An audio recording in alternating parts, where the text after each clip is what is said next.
In this series of videos I want to talk about the men behind the mechs, the designers of the Gundams, mobile suits and mechs of models we know, enjoy and customize.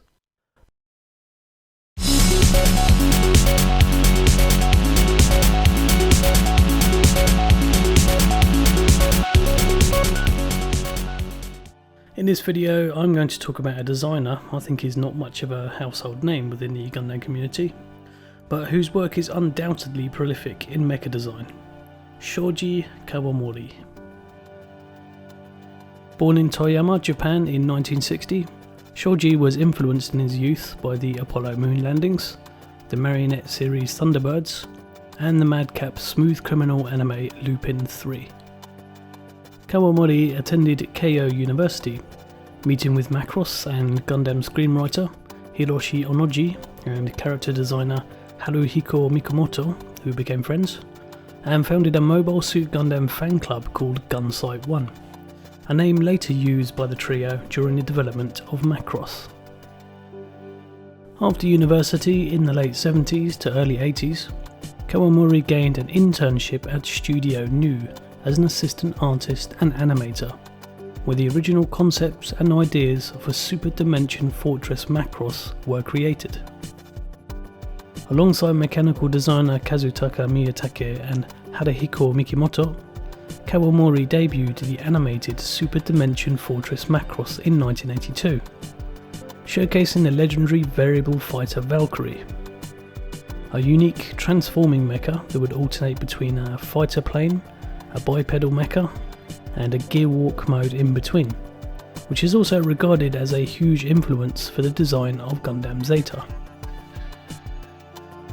Macross, with its unique love triangle amid galactic conflict, was a huge hit, and was Kawamori's first mark in the mecha designing and mecha-based anime niche in Japan. It was also one of the first Japanese animes to be adapted for Western audiences as Robotech. Kawamori continued to work on design, direction, writing and producing for the Macross series, all the way up to 2016's Macross Delta.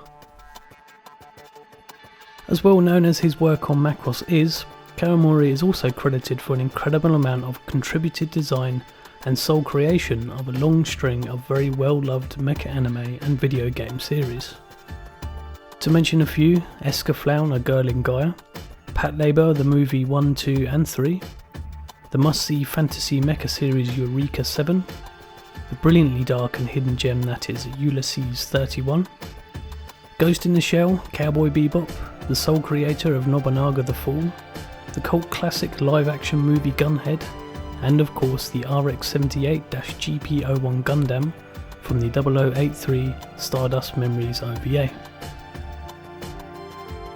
Kawamori is also responsible for the awesome bulky militaristic mecha designs seen in the long-running video game series Armored Core. There's far more, of course, but this just gives you a good idea of just how prolific Kawamori's work is.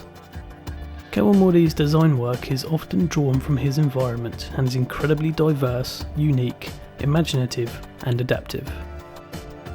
At an early 2000s anime convention in the US, Kawamori explained that subconsciousness forms a great basis in mecha design, and went on to describe how seeing the rear axle of a big rig truck reminded him of the wing shape of TIE fighters in the Star Wars universe. It seems that the influence of real-world mechanics definitely necessitates believability in his work.